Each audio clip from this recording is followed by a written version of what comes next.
Praise the Lord United Christian Voice కు స్వాగతం. నా పేరు బిందు. ముందుగా హెడ్లైన్స్.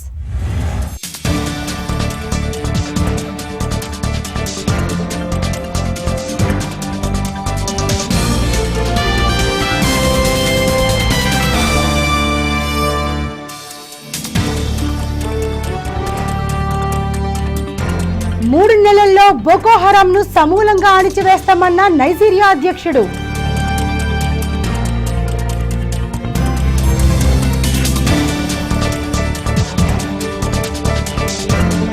ఉత్తరప్రదేశ్లో కులమౌఢ్యంతో భయంకరమైన తీర్పు చెప్పిన కాప్ పంచాయతీ పెద్దలు.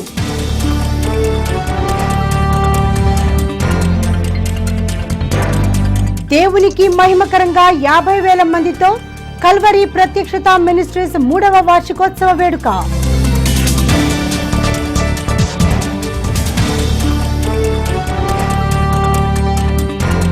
ఏపీ నూతన రాజధానిలో మిషనరీల స్ఫూర్తితో బాప్టిస్ట్ దేవాలయ నిర్మాణానికి సన్నాహాలు.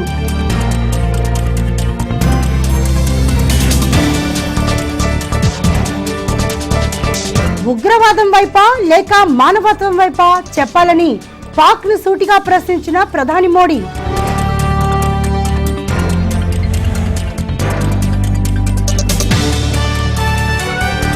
సెప్టెంబర్ 1 నుండి ట్రాఫిక్ నిబంధనలు ఉల్లంఘిస్తే భారీ జరిమానాలతో పాటు లైసెన్స్ల రద్దు.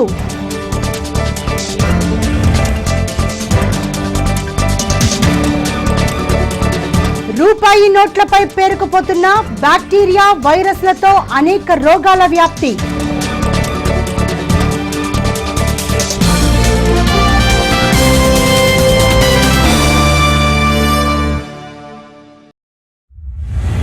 వివరాల్లోకి వెళితే 3 నెలల్లో బోకో హరాం ఉగ్రవాద సంస్థను తుదముట్టిస్తామని నైజీరియా అధ్యక్షుడు మొహమ్మద్ బుహారీ ప్రకటించారు.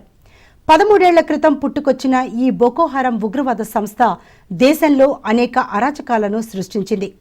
పశ్చిమ ఆఫ్రికా దేశాలలో మారణ హోమాలు చేయటమే కాక వేలాది మంది క్రైస్తవులను కర్కశంగా చంపేసింది.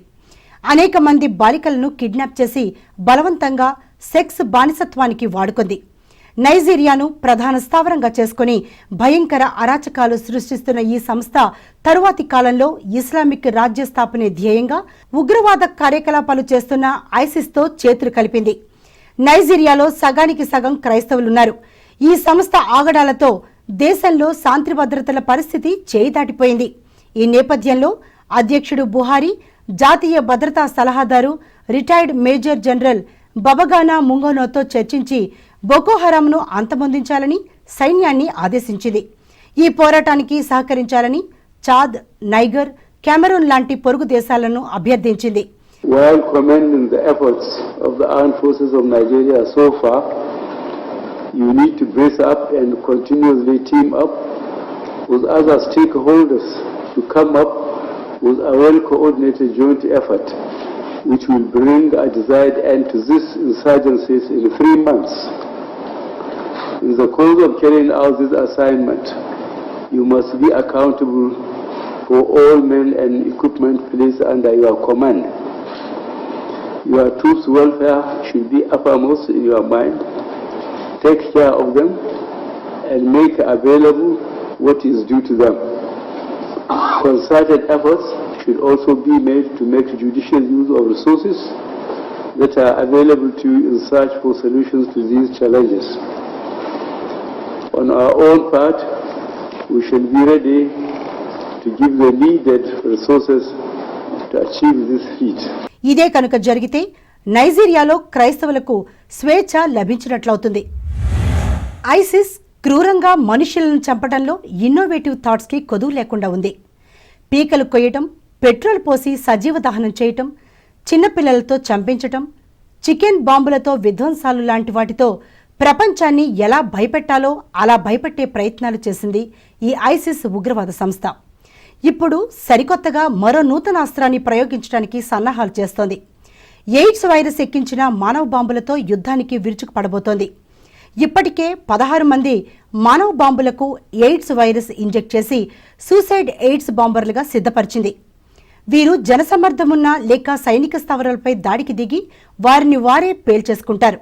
ఆ విస్ఫోటనంలో చుట్టుప్రక్కల ఉన్నవారు కొందరు చనిపోగా క్షతగాతులైన వారు, వారికి వైద్య సేవలు అందించే వారికి ఎయిడ్స్ వైరస్ సోకడం ద్వారా పెను ఉత్పాతం సంభవిస్తుంది. అమెరికా దేశాన్ని, మరి ముఖ్యంగా క్రైస్తవులను టార్గెట్ చేస్తున్న ఈ ఐసిస్ ఆగడాలకు అంతమెప్పుడా అని సభ్య ప్రపంచం ఎదురుచూస్తోంది. సిరియా రాజధాని దమస్కస్కు 11 కిలోమీటర్ల దూరంలో ఉన్న దౌమా పట్టణంపై సిరియా ప్రభుత్వం జరిపిన వైమానిక దాడుల్లో భారీ ప్రాణనష్టం జరిగింది. తిరుగుబాటుదారులను అణిచివేసే క్రమంలో ప్రభుత్వం ఈ వైమానిక దాడులు జరపగా సామాన్యులు, చిన్నపిల్లలతో సహా 82 మంది మృతి చెందారు. 200 మందికి పైగా గాయాల పాలయ్యారు. ఉగ్రవాదులు సామాన్యుల మాటున స్థావరాలను ఏర్పాటు చేసుకోవడం వల్లనే ఇలా జరిగినట్లు ప్రభుత్వ వర్గాలు ప్రకటించాయి. తిరుగుబాటుదారుల అధీనంలో ఉన్న ఈ దౌమా పట్టణాన్ని స్వాధీనపరుచుకునేందుకు ప్రభుత్వం కొద్ది రోజులుగా దాడులు జరుపుతూనే ఉంది. గడిచిన 4 ఏళ్లలో సిరియాలో జరుగుతున్న అంతర్యుద్ధంలో ఇప్పటి వరకు 2 లక్షల మందికి మించి మరణించగా 9 లక్షల మంది గల్లంతయ్యారు. పాకిస్తాన్ ఉగ్రవాదం వైపా లేక మానవత్వం వైపా తేల్చుకోవాలని భారత ప్రధాని నరేంద్ర మోడీ పాకిస్తాన్ను సూటిగా ప్రశ్నించారు. ప్రపంచ దేశాలు ఈ విషయమై నిర్ణయం తీసుకోవాలని కూడా ఆయన అన్నారు. దుబాయ్లో 2 రోజుల పర్యటనలో భాగంగా సోమవారం పర్యటన చివరిలో దుబాయ్ అంతర్జాతీయ క్రికెట్ స్టేడియంలో హాజరైన 50,000 మంది ప్రవాస భారతీయులను ఉద్దేశించి ఆయన ప్రసంగించారు. మంచి ఉగ్రవాదం, చెడ్డ ఉగ్రవాదం, మంచి తాలిబాన్, చెడ్డ తాలిబాన్ అనే తేడా ఉండదని, హింసా మార్గం సరికాదని, ఎన్నాళ్లు ఇలా పోరాటాలు చేసినా చివరకు చర్చల ద్వారానే పరిష్కారం దొరుకుతుందని ఆయన అన్నారు. दुनिया के सभी देशों के लोग कम अधिक मात्रा में दुबई में रह रहे हैं. ठंडे से ठंडे प्रदेश के लोग भी ये 40-45 डिग्री तापमान में रहना पसंद करते हैं.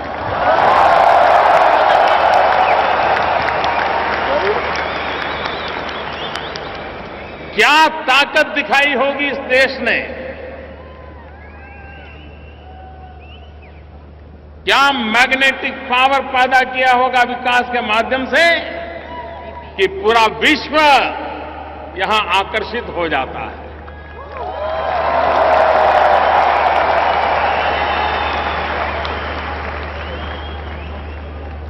हिंदुस्तान के हर कोने से आए हुए सभी देशवासियों ने अभी 2 दिन पूर्व 15 अगस्त भारत की आजादी का पर्व मनाया.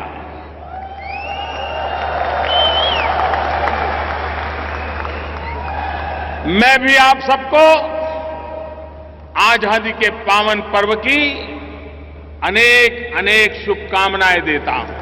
భారత్ పొరుగు దేశాలతో సత్సంబంధాలని ఎప్పుడు కోరుకుంటుందని ఆయన పునరుద్ఘాటించారు.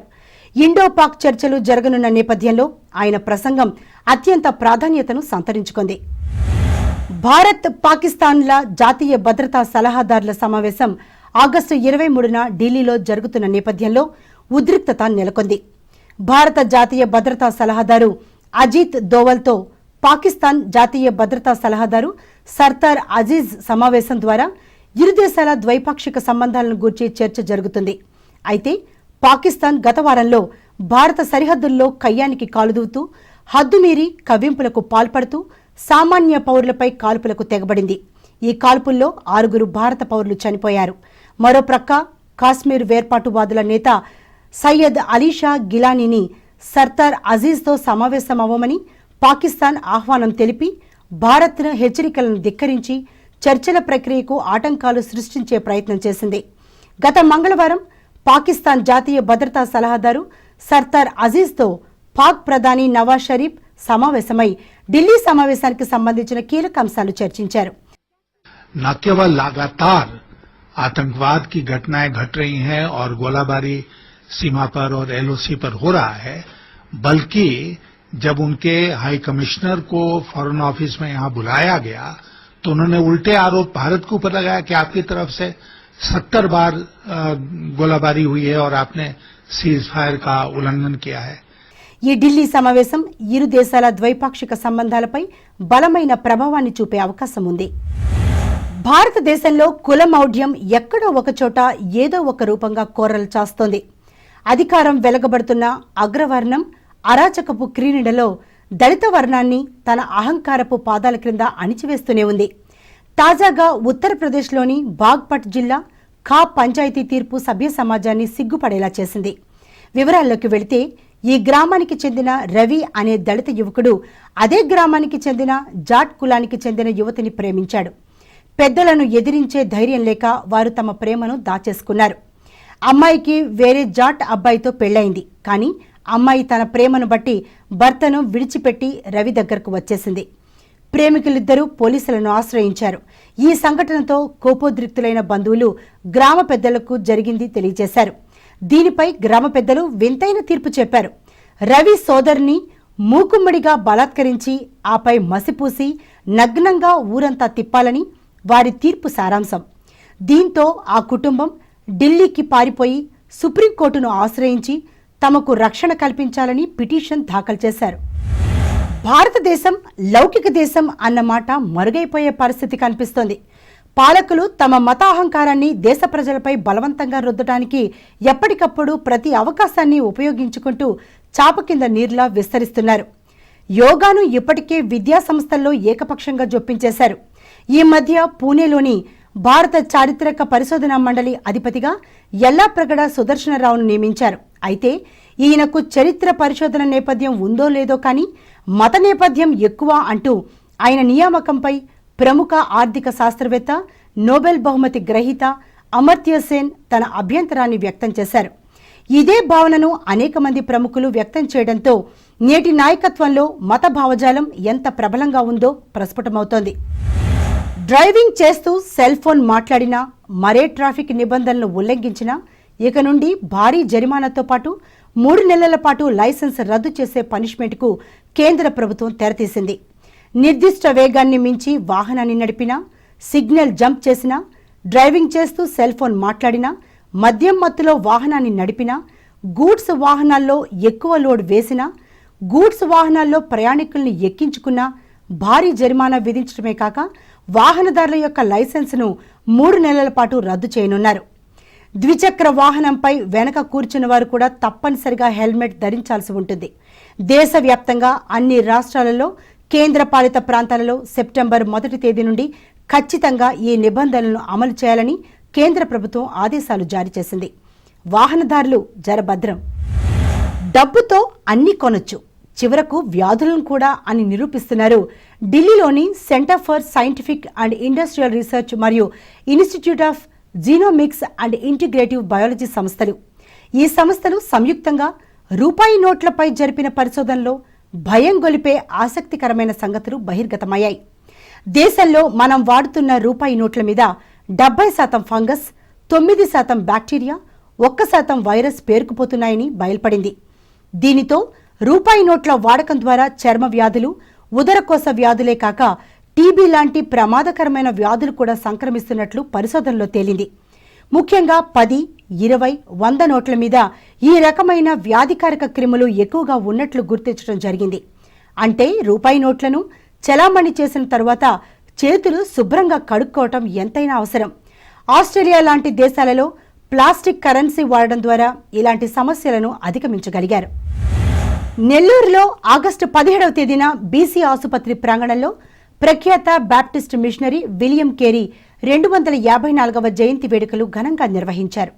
గౌహతి మొదలుకొని ఉభయ తెలుగు రాష్ట్రాల బాప్టిస్టు నాయకులు, దైవజనులు ఈ కార్యక్రమంలో పాల్గొని విలియం కేరీ సేవలను ప్రస్తుతించారు. రెవరెండ్ ఎం అబ్రహం దైవవర్తమానాన్ని అందించగా reverend R Rajarao, reverend Daniel Raju, Adinarayana, KJW Jayakumar తదితరులు ఈ కార్యక్రమంలో పాల్గొన్నారు. ఆదిలాబాద్ జిల్లా బెల్లంపల్లిలో ప్రఖ్యాత కల్వరి ప్రత్యక్షత మినిస్ట్రీస్ వారి 3వ వార్షికోత్సవ వేడుక దేవునికి అత్యంత మహిమకరంగా గంభీరంగా జరిగింది. జూలై 1 తేదీన ప్రారంభించిన 50 దినాల ఉపవాస ప్రార్థన ఆగస్టు 20 వరకు కొనసాగి వార్షికోత్సవ వేడుకతో ముగియడం జరిగింది. సంస్థ క్యాంపస్లో పరిశుద్ధాత్మ నడిపింపుతో దేవునికి మహిమకరంగా జరిగిన ఈ కార్యక్రమంలో 50,000 మంది విశ్వాసులు పాల్గొనగా ఆత్మావేశంతో దైవజనులు బ్రదర్ ప్రవీణ్, సిస్టర్ షారోన్ దైవ వర్తమానాలను అందించారు.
మంది అభిషక్తులైన దైవజనులు పాల్గొన్న ఈ కార్యక్రమంలో ఆరాధన టీవీ ఎగ్జిక్యూటివ్ డైరెక్టర్ శ్రీమతి ఉషా పాల్ పాల్గొని శుభాకాంక్షలను అందించారు. కల్వరి ప్రత్యక్షత మినిస్ట్రీ నిజంగా కల్వరిలో మన క్రీస్తు నాదుడు చేపట్టిన ఆ మహా శిలువ కార్యం తద్వారా సర్వ మానవాళి సంక్రమించిన రక్షణ స్వస్థత అనుభవాలు నేను ఇక్కడ స్వయంగా చూడగలుగుతున్నాను. దైవాభిషేకం పొందుకున్న దైవజనులు పాస్టర్ ప్రవీణ్ గారు, సిస్టర్ షారోన్ గారుల ద్వారా దేవుడు తనని తాను ప్రతిష్ట పంచుకుంటూ అద్భుతమైన స్థలం ఇది. ఈ దైవిక కుటుంబంలో ఎంతో మంచి సాన్నిధ్యం నాకుంది. వీరి సేవా పరిచర్య ప్రారంభం నుండి నేను వీరిని ఎరుగుదును. మాదిరికరమైన వీరి జీవితం ఎందరికో ఆదర్శం. ప్రభుని పరిచర్య పట్ల వీరికున్న ఆసక్తి, పట్టుదల, దీక్ష చాలా గొప్పవి. ఆరాధన టీవీ ద్వారా ప్రతిదినం వీరు అందించే వాక్య సందేశాలు ఎంతో మంది జీవితాలను వెలుగులోనికి రప్పించాయి. మరి ఈ యొక్క ఆరాధన టీవీలో మొదటి ఆదివారం, మూడవ ఆదివారం లైవ్ టెలికాస్ట్ లో ప్రత్యక్ష ప్రసారాల ద్వారా ఎన్నెన్నో అద్భుత కార్యాలు వీరి ద్వారా దేవుడు జరిపిస్తున్నాడు. ఇంత గొప్ప పరిచర్య జరుపుతున్న ఈ కుటుంబం ఆయన కృపలో మరింత ఘనమైన సేవ చేయాలని, అనేకమైన అద్భుత కార్యాలు ప్రభు మహిమార్థమై జరిగించాలని, నశించిపోతున్న ఆత్మలను రక్షణ మార్గంలోనికి నడిపించాలని, ఆ రీతిగా దేవుడు వీరికి తన అపారమైన కృపాక్షేమాలను అనుగ్రహించాలని కోరుకుంటున్నాను. మా కుటుంబం పక్షంగా, ఆరాధన టీవీ పక్షంగా, క్రైస్తవ విశ్వాసుల పక్షంగా మిమ్మల్ని అందరినీ అభినందిస్తూ నా హృదయపూర్వక శుభాకాంక్షలు తెలియజేస్తూ మీ దగ్గర సెలవు తీసుకుంటున్నాను. మీ ఉషా పాల్. దేవుడు చేసిన అద్భుతాలను, స్వస్థతలను సభలో వారు కళ్ళారా చూసి దేవుని నామాన్ని ఘనపరిచారు.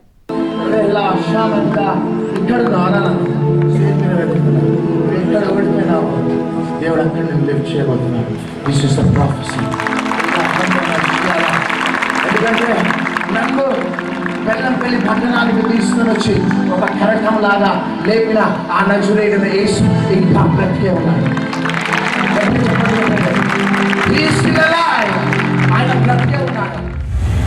ఈ ఏడు వర్షాకాలంలో వర్షాలు సరిగ్గా కురవక రైతులు, సామాన్య ప్రజలు ఇబ్బందులను ఎదుర్కొంటున్నారు. వర్షాలు లేక నిత్యావసర వస్తువుల ధరలు మిక్కుటంగా పెరిగిపోయాయి. అయితే కీర్తనలు 147వ అధ్యాయం 8వ వాక్య ప్రకారంగా భూమి కొరకు వర్షమును సిద్ధపరచువాడు ఆయనే అన్న వాగ్దానాన్ని బట్టి హైదరాబాద్ BHLలోని జీసస్ పెంతెకోస్తు ప్రార్థనా మినిస్ట్రీస్ అధ్యక్షులు పాస్టర్ కె యాదయ్య జాషువా ఆధ్వర్యంలో వర్షం కొరకు 7 గంటల నిర్విరామ ప్రార్థన ఆగస్టు 15న నిర్వహించారు. తన భక్తుల ప్రార్థన విని దేవుడు అద్భుతాన్ని చేశాడు. ఆగస్టు 16న రాష్ట్ర వ్యాప్తంగా విస్తారంగా వర్షాలు కురిశాయి. దీన్ని చూసిన క్రైస్తవేతరులు అనేక మంది దేవుని ప్రభావాన్ని కొనియాడారు. ఆగస్టు 16న విజయవాడ సింగ్ నగర్లోని ఇండియన్ క్రిస్టియన్ చర్చ్ 35వ వార్షికోత్సవ వేడుక ఘనంగా జరిగింది. పాస్టర్ తంగిరాల ఆనంద్ బాబురావు వ్యవస్థాపక అధ్యక్షుడిగా ప్రారంభించబడిన ఈ సంఘం స్థానికంగా దేవుని పరిచర్యలో ఘనమైన సేవ చేసింది. వార్షికోత్సవ వేడుకలో స్వర్ణదీపిక ఎడిటర్ శివాజీరాజు అధ్యక్షత వహించగా రిటైర్డ్ రిజిస్ట్రార్ శామ్యుయల్ విజయం దైవవర్తమానాన్ని అందించారు. Reverend Manilal, brother I Shyam Babu, pastor Daniel, pastor Charles, reverend Jayakumar, pastor PD Prakash Rao, pastor P Krupa Rao తదితర ప్రముఖులు కార్యక్రమంలో పాల్గొని శుభాకాంక్షలను అందించారు. సంఘ కాపరి పాస్టర్ ఆనంద్ బాబురావు ఆధ్వర్యంలో దేవునికి మహిమకరంగా ఈ కార్యక్రమం జరిగింది. నూతన ఆంధ్రప్రదేశ్ రాష్ట్ర రాజధాని తుళ్లూరులో బాప్టిస్టు దేవాలయం నిర్మాణాన్ని చేపట్టాలనే ఆశయంతో తెలుగు బాప్టిస్టు దేవాలయంలో ఆగస్టు 20న తుళ్లూరు బాప్టిస్టు దీపిక పత్రిక విడుదల మహోత్సవం రెవరెండ్ డాక్టర్ రావెల జోసెఫ్ అధ్యక్షతన దేవునికి మహిమార్థమై ఘనంగా జరిగింది. రెవరెండ్ టి నతానియల్ దర్శనాన్ని పురస్కరించుకొని క్లౌ పేరయ్య మిషనరీల స్ఫూర్తిని పొంది ఈ బాప్టిస్టు దేవాలయ నిర్మాణం కొరకు సన్నాహాలు ప్రారంభించారు. ఈ కార్యక్రమంలో GEP Shastri, Vijayashekar, MS Manohar, AK Rao తన ప్రోత్సాహాన్ని అందించారు. Reverend K Vedamani, reverend Thomas కింబెస్, doctor Umadevi, pastor Kripakar, pastor Elia, reverend Kamalakar తదితరులు ఈ కార్యక్రమంలో పాల్గొన్నారు. ఆగస్టు 15వ తేదీ స్వాతంత్ర దినోత్సవాన సెలవు దినాన్ని పురస్కరించుకొని క్రైస్తవ లోకం దేవుని సన్నిధానంలో గడపడానికి ప్రాధాన్యతనిచ్చింది. దేశ స్వాతంత్రాన్ని గౌరవిస్తూ జెండా వందనాన్ని గావించిన తదుపరి ఆధ్యాత్మిక స్వాతంత్ర్యం యొక్క లోతుల్ని పరికించడానికి ఉభయ తెలుగు రాష్ట్రాల్లో అనేక చోట్ల వన్డే రిట్రీట్లు, సెమినార్లు నిర్వహించినట్లు యూసీవీకి సమాచారం అందింది. ఇదే తరహాలో హైదరాబాద్ బోరబండకు చెందిన సియోను ప్రార్థనా మందిరంలో ఒక్కరోజు యూత్ రిట్రీట్ క్రాస్ రోడ్స్ అనే అంశంతో నిర్వహించడం జరిగింది. ఈ కార్యక్రమంలో స్థానిక సంఘ యువత, వారి స్నేహితుల సమేతంగా హాజరైన సుమారు 100 మంది ఈ కార్యక్రమంలో పాల్గొని దేవుని యందు ఆనందించారు. ఈ కార్యక్రమంలో పాస్టర్ నెహెమ్యా, పాస్టర్ డేవిడ్ జఫన్యా యువతకు వాక్యానుసారమైన మార్గదర్శకాలను వివరించి ఉజ్జీవింపచేశారు.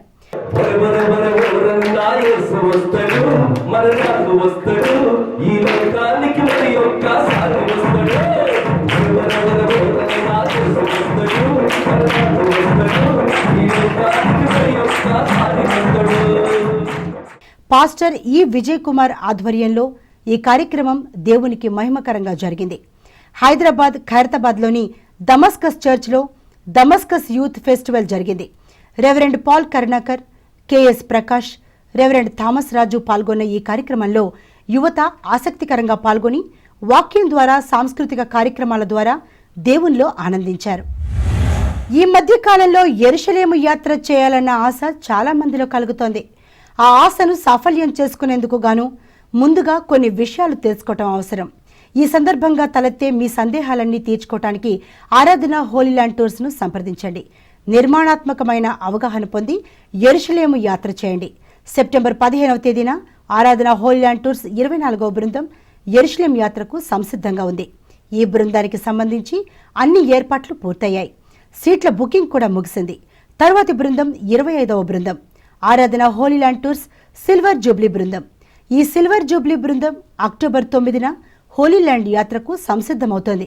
ఈ సిల్వర్ జూబ్లీ బృందంలో కూడా సీట్ల బుకింగ్ ముగిసింది. అయితే అక్టోబర్ మాసంలోని 20వ తేదీకి ఆరాధన హోలీ ల్యాండ్ టూర్స్ 26వ బృందం యెరూషలేము యాత్రకు బయలుదేరనుంది.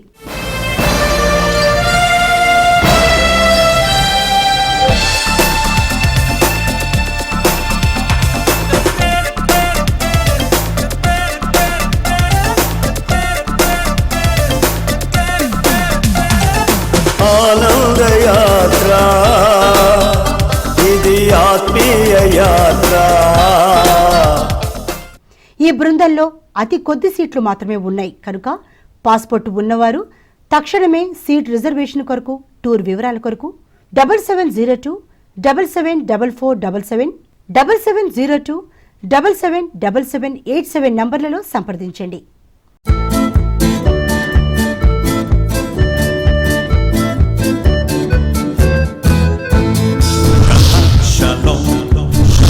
Shalom, Shabbat, Shabbat, Shabbat, Shabbat, Shalom. Shabbat, Shalom, Shabbat, Shalom, Shabbat, Shabbat, Shabbat, Shabbat, Shalom. Shabbat, Shabbat, Shabbat, Shabbat, Shalom. Shabbat, Shabbat, Shabbat, Shabbat, Shalom. Shabbat, Shalom, Shabbat, Shalom, Shabbat, Shabbat, Shabbat, Shabbat, Shalom. యూసీవీ ముగించే ముందు ముఖ్యాంశాలు మరోసారి.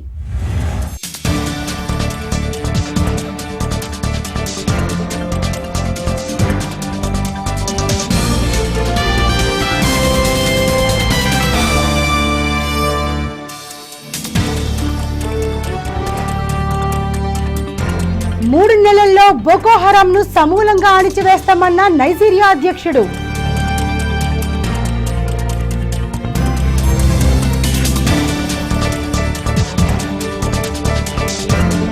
ఉత్తరప్రదేశ్లో కులమౌఢ్యంతో భయంకరమైన తీర్పు చెప్పిన cap panchayat పెద్దలు.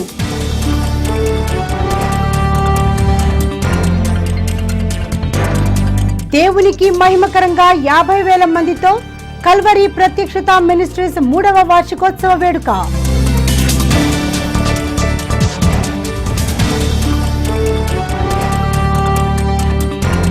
AP నూతన రాజధానిలో మిషనరీల స్ఫూర్తితో బాప్టిస్ట్ దేవాలయ నిర్మాణానికి సన్నాహాలు.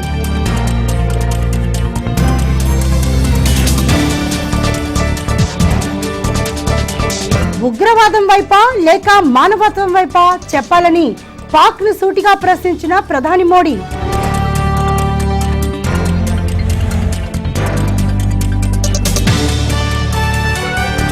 సెప్టెంబర్ 1 నుండి ట్రాఫిక్ నిబంధనలు ఉల్లంఘిస్తే భారీ జరిమానాలతో పాటు లైసెన్స్ల రద్దు.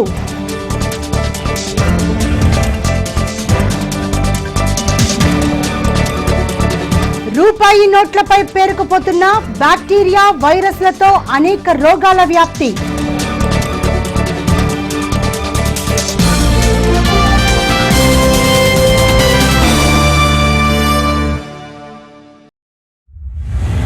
ఇవి నేటి యునైటెడ్ క్రిస్టియన్ వాయిస్ విశేషాలు.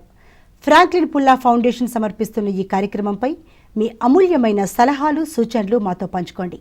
మీ ప్రాంతాల్లో జరుగుతున్న క్రైస్తవ విశేషాలు మాకు తెలియచేయండి. ఈమెయిల్ చేయండి ucv@aradhanatv.com లేదా రాజేష్ తాతపూడితో 7702 777797 నంబర్లో కానీ బి రమేష్ బాబుతో 9000774892 నంబర్లో కానీ మాట్లాడండి. మరిన్ని విశేషాలతో వచ్చే యునైటెడ్ క్రిస్టియన్ వాయిస్లో మళ్ళీ కలుసుకుందాం. అంతవరకు చూస్తూనే ఉండండి మీ ఆధ్యాత్మిక నేస్తం, ఆత్మీయ వాక్కుల స్వాస్థ్యం, ఆరాధన టీవీ.